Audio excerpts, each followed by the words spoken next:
Hi,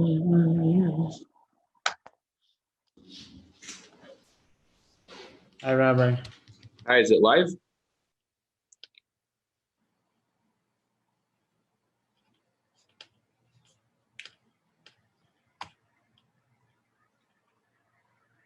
Could you make me the host? I think it's already live on Facebook. Can you check?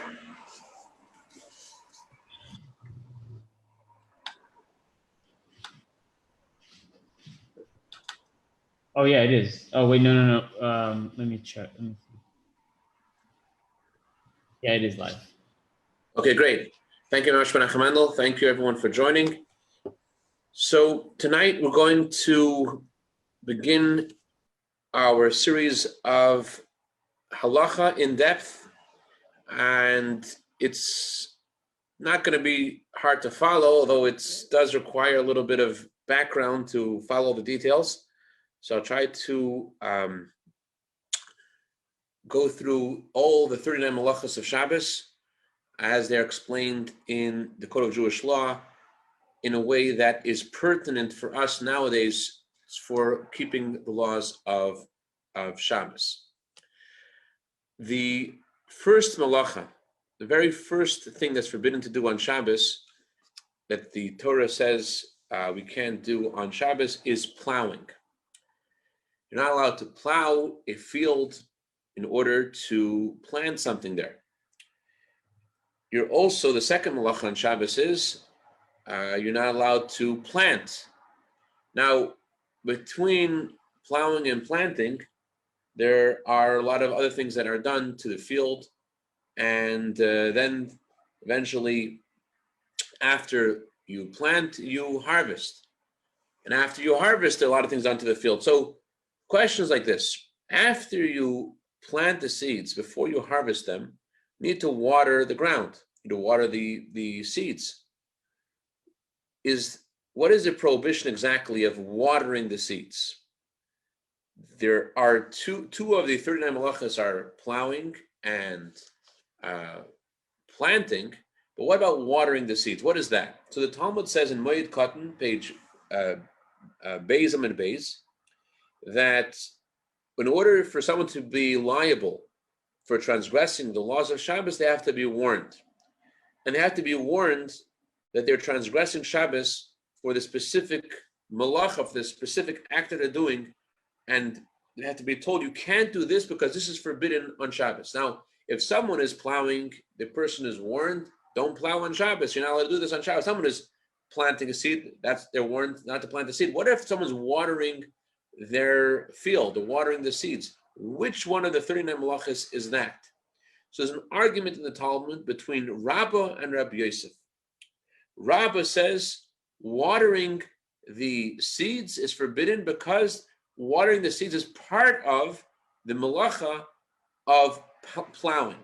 Just like when you plow, you're preparing the field to grow something. Similar way, when you pour water on the seed, it's also part of the plowing process. Rav Yosef says, no, that's not part of the plowing process. The plowing is done already. The reason why it's forbidden to water the seeds is because that's part of the planting process. So Rav Yosef says it's because of watering has to do with planting, and Rabbah says the prohibition of plowing, of watering the seeds, is forbidden because it is considered plowing. Now Abaya questions the opinion of Rabbah, and he says, of course it's part of planting as well. Don't tell me it's only plowing. It must be considered planting as well because you are helping the seed grow. And the Code of Jewish Law, the Alter Rebbe actually takes the opinion of Abaya, and he says in Shulchan Aruch that there are two prohibitions. Hamashka mayim l'zrayim, this is in Shulchan Aruch, Siman Shin Lamed Vav Siftes. Hamashka mayim l'zrayim chay mishum chesh mishum zereya. If you pour water on seeds, you're liable for two reasons: because you are plowing and because you're planting. Why is it considered plowing? Just like when you plow the soil, you're making it softer. Also, when you pour water on the seeds, you're also making the soil able to you're also preparing something to grow, and therefore it's forbidden to water the seeds. But this is only forbidden if your intent is to make something grow.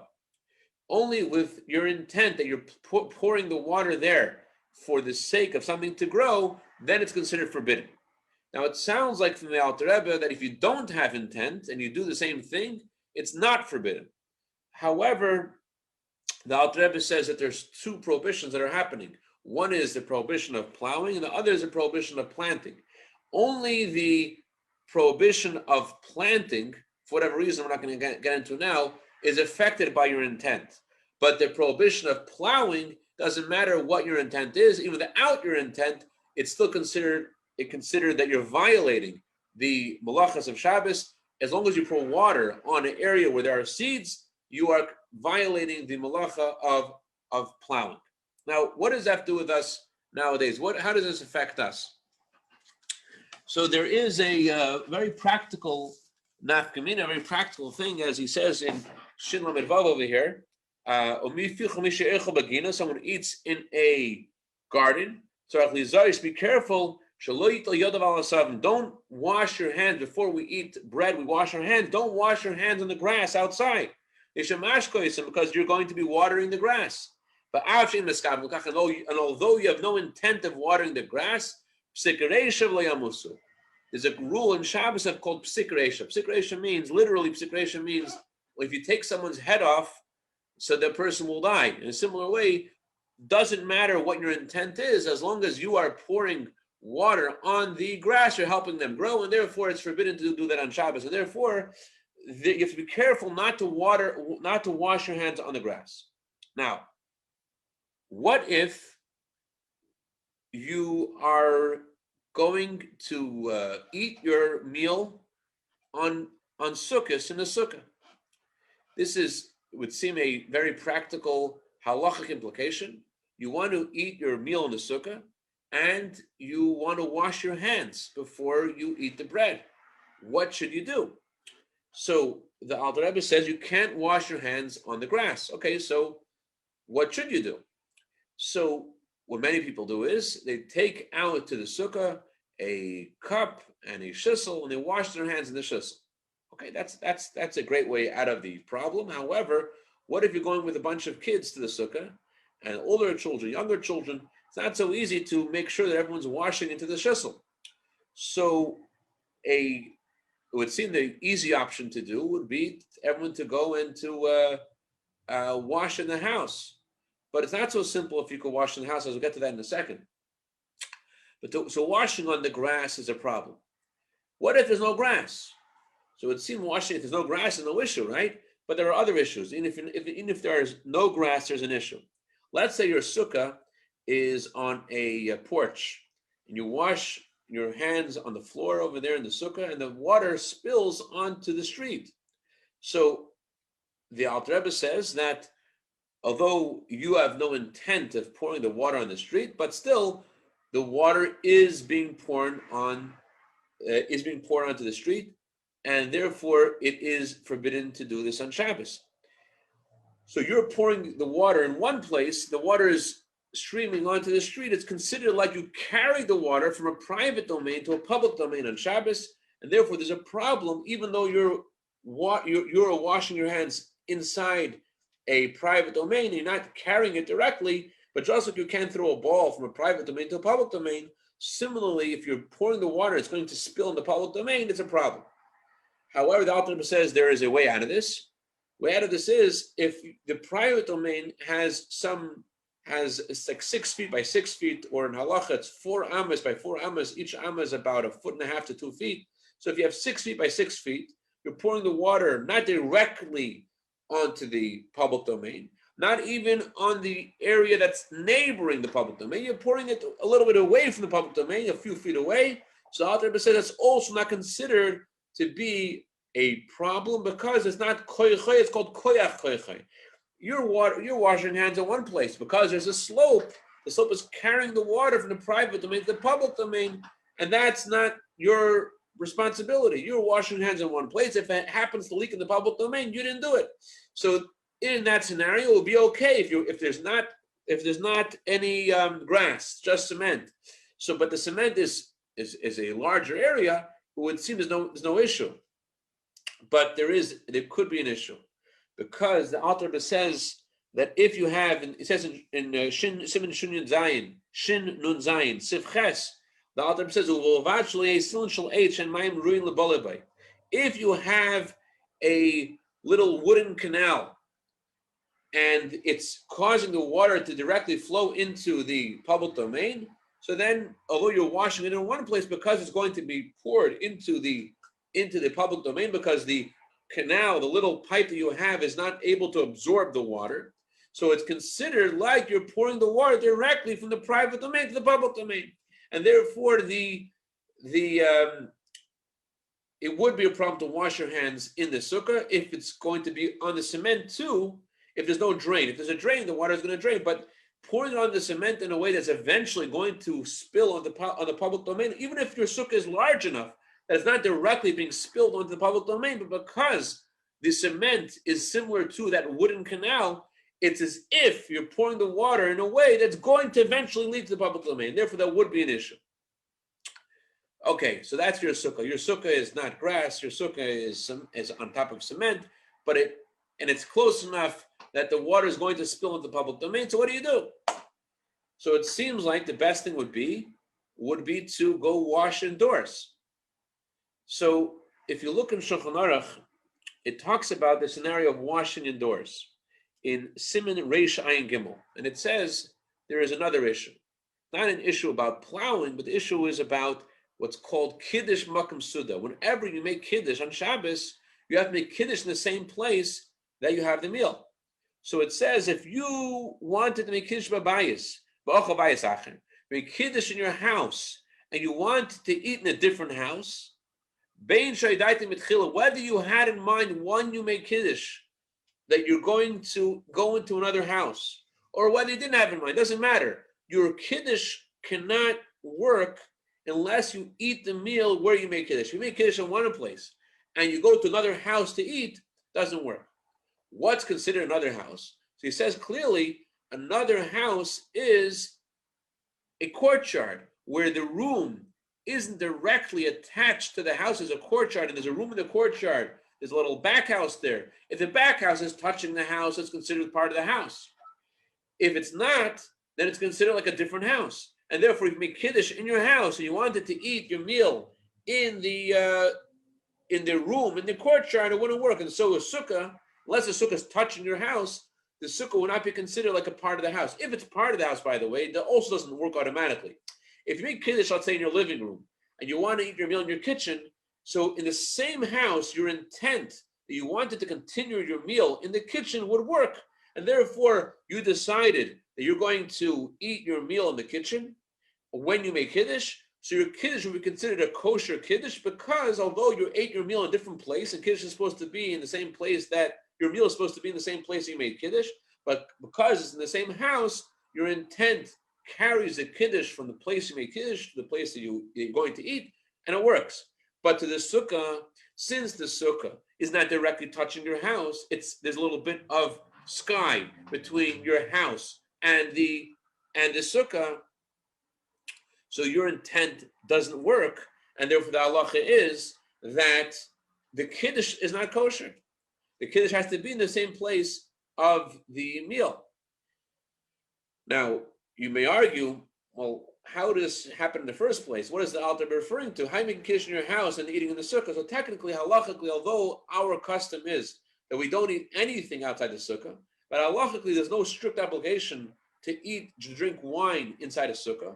So you could technically make Kiddush in your house, and you could have a meal in the sukkah, because you only cannot eat bread or mazonos outside the sukkah. But wine is permissible technically to be eaten outside the sukkah, and therefore you could make Kiddush in your house and eat the meal in the sukkah if the sukkah would be considered attached to the house. But because again the sukkah is not touching your house, so although from the perspective of the laws of sukkah you're not violating anything technically when you make Kiddush in your house, but because of the laws of Kiddush, there's an issue.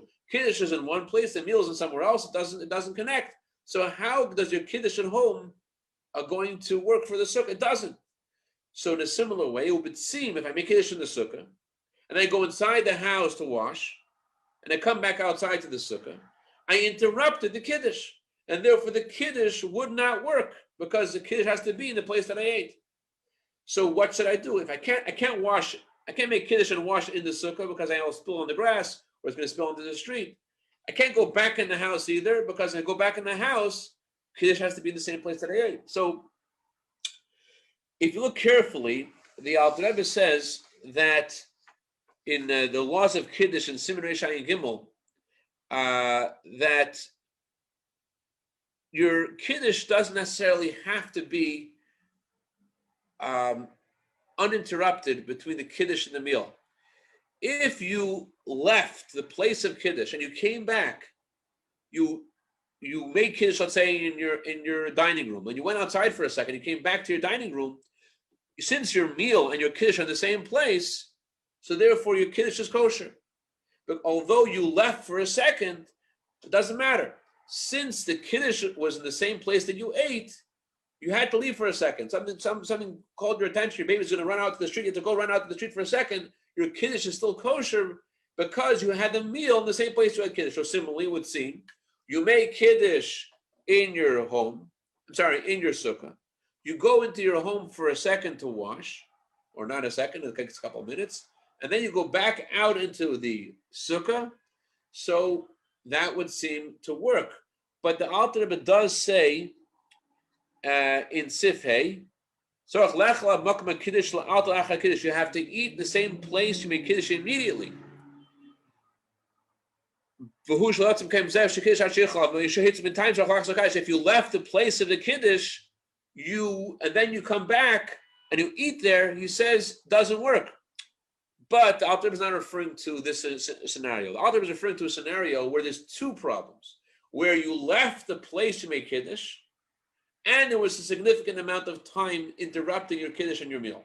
If there's two issues, there's a time lapse, and you change places, then you have to make kiddush again. But if you made kiddush, you went into your house to wash just for a couple of minutes, since there's no major time lapse, although you left the place of your kiddush, the kiddush would work. Although you left the place of the kiddush, you went into your house, the kiddush would still work, and therefore the best thing it would seem is to make kiddush in the sukkah, go into your home and wash, and then go back and out in the sukkah and continue to eat your meal. It would seem that would work.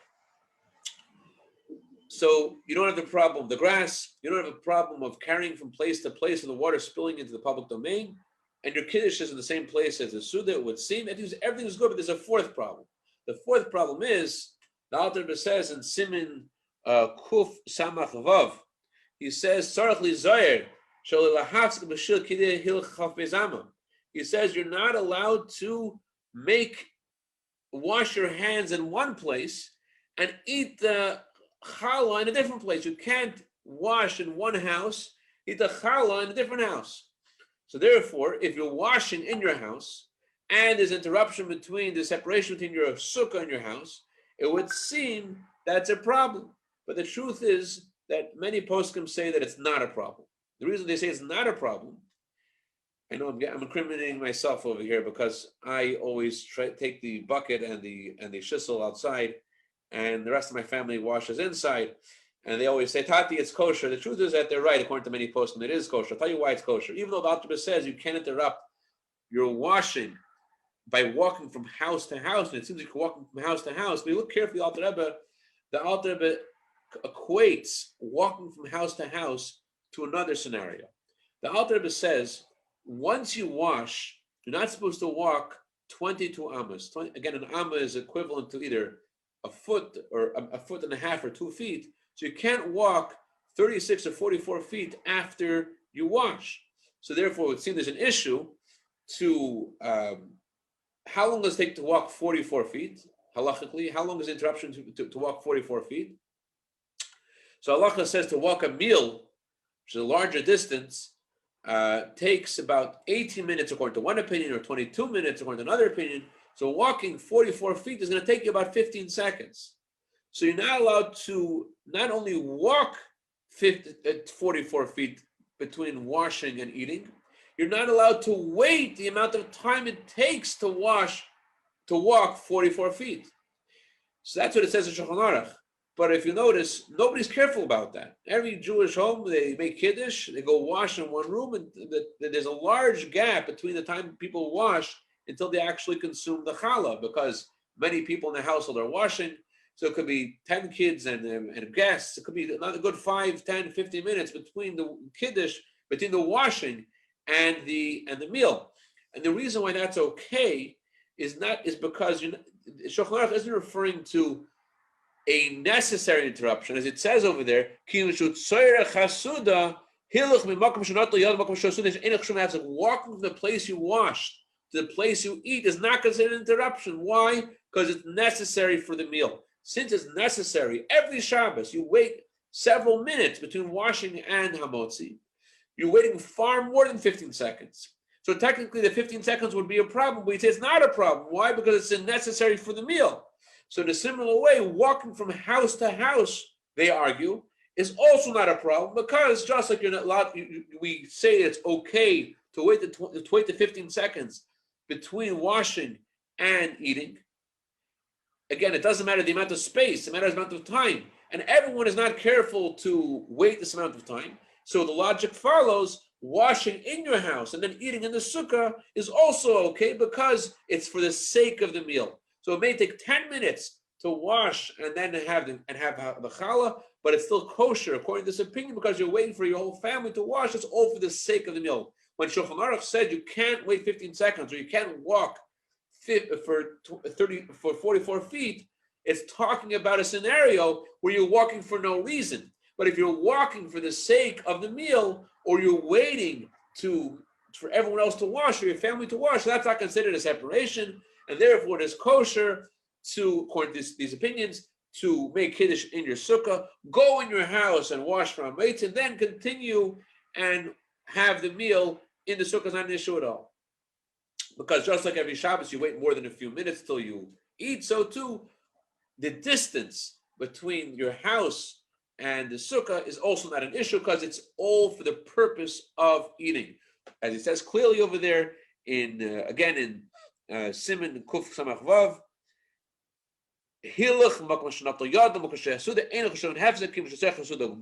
walking from the place you washed to the place you eat is not considered a separation, not considered interruption, because it's for the purpose of the meal. Okay, so it seems therefore the best advice is, when you're washing for the meal on Sukkot, to wash in your house. That seems like the easiest way out. So, but there is another halachic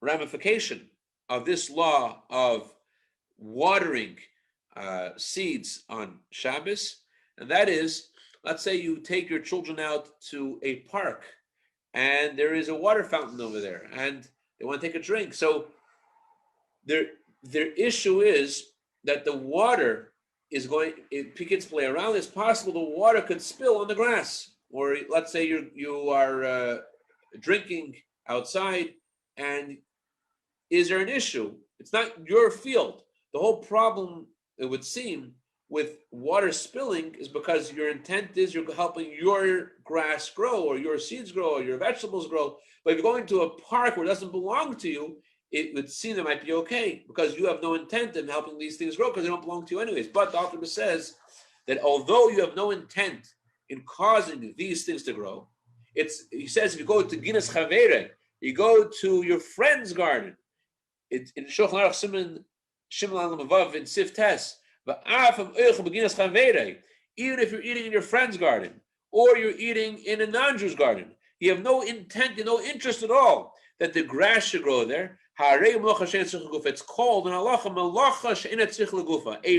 a work that's being done, you have no benefit at all from the work. You are watering the grass, but you have no benefit at all from this. So the Alter Rebbe says it's still forbidden to pour water on someone else's grass, and therefore he says, what should you do? It's better not at all to eat in a garden if you're going to use water there. Why? Because if you're going to have water outside, chances are it's going to spill a little bit on the grass, and therefore the Alter Rebbe says it's better not to eat outside, or to drink outside especially, You're not just going to drink outside, because if you're drinking a drink outside, you're going to spill on the grass. You can't drink in a place where there's grass, because you may end up spilling on the grass. Now, there is another concept in halacha that may seem that would allow this. There's a law in Shabbos like this. It used to be when people would drink wine out of a barrel, so they would stuff the barrel, the pakak, the spout of the barrel, they would stuff with a piece of wood. And the spout isn't completely put in place by a piece of wood, because the wood leaves a little bit of a gap of liquid to come out. So what they would do is they would take a piece of material, a piece of cloth, and they would put it on top of the piece of wood, and they would stuff that piece of wood into the barrel, so to keep the barrel completely intact, and no wine will come out of the barrel anymore. So the question is, are you allowed to stick that into the barrel on Shabbos? So there's an argument between the Sefer Aruch and Tosfos. Sefer Aruch says, when you stick that in, when you stick that piece of wood with that cloth into the barrel, there's going to be a little bit of liquid that's going to be squeezed out of the cloth. And one of the 39 malachos on Shabbos forbids us from squeezing something on Shabbos, as we'll get to another time. So therefore, you're not allowed to stick it into the barrel, although you have no intent to squeeze anything out of the cloth, since it's going to happen anyways. According to Tosfos, it's forbidden. According to Sefer Aruch, since the whole issue over here is rabbinic, because you have no interest in the wine being squeezed out of the cloth, since the issue is rabbinic anyways, and you have no interest in it happening, it's not just you don't even want it to happen. It's called psik reisha delay nichale. It's going to for sure happen, but you don't want it to happen. Since you don't want it to happen, so therefore, according to Sefer Aruch, it is permissible. You're allowed to stick it into the barrel on Shabbos, but according to Tosfos, says it's forbidden. Now, the Rebbe rules like Tosfos. He says psik reisha delay nichale, even though you don't want it to happen, it's still forbidden to do on Shabbos. If it's going to inevitably lead to something happening that's forbidden on Shabbos, although you don't want it to happen, it is still forbidden to do on Shabbos, and therefore you cannot stick the piece of wood with the cloth on it into the barrel on Shabbos. Transferring these halachas over to the park where your kids are having a drink of water, so there's an issue. If the water spills on the grass, you have no interest in the water spilling on the grass. You don't even want the water to spill on the grass. But still, if the water would spill on the grass, it is considered forbidden according to Tosfos. And although there are leniencies regarding the barrel, practically, which for other reasons, there are leniencies regarding the barrel, but regarding the park, there are no such leniencies. And therefore, the Alter Rebbe says, don't drink water outside on Shabbos. But the Alter Rebbe doesn't say it's forbidden. He says it's better not to. And therefore, it would seem on Sukkot that it's okay, because there's a mitzvah to eat your meal in the Sukkah. So even though the Alter Rebbe says not to drink water outside on Shabbos, but it seems on a Sukkah, since you have a obligation to eat your meal in the Sukkah, it would seem that it is okay to do this, especially because you're not directly eating on the floor. You have the table there, and you're not doing this every day, just once a year. And the Alter Rebbe doesn't explicitly say it's forbidden. That's probably why everyone does eat outside on Sukkot in their Sukkah, although there may be grass underneath, and there is and they're using water. That's probably the reason why they are lenient. But in general, it is better not to use any liquid, drinking any liquid as part of a meal on Shabbos. When you have a cup of water, you're drinking it, I guess it's easier to be careful. But you're going to have a whole meal sitting outside. It would seem that is a problem. When to eat a meal in the garden, unless it's sukkahs, it seems something better not to do. Klal begina, as Alter Rebbe says, but it's better not to eat at all in the garden. Okay, that concludes what I wanted to share tonight about Malacho of Chodesh. With Hashem, I will see you next week, Wednesday, 9 o'clock. Have a wonderful rest of your week, and only good news. Mashiach now, l'chaim.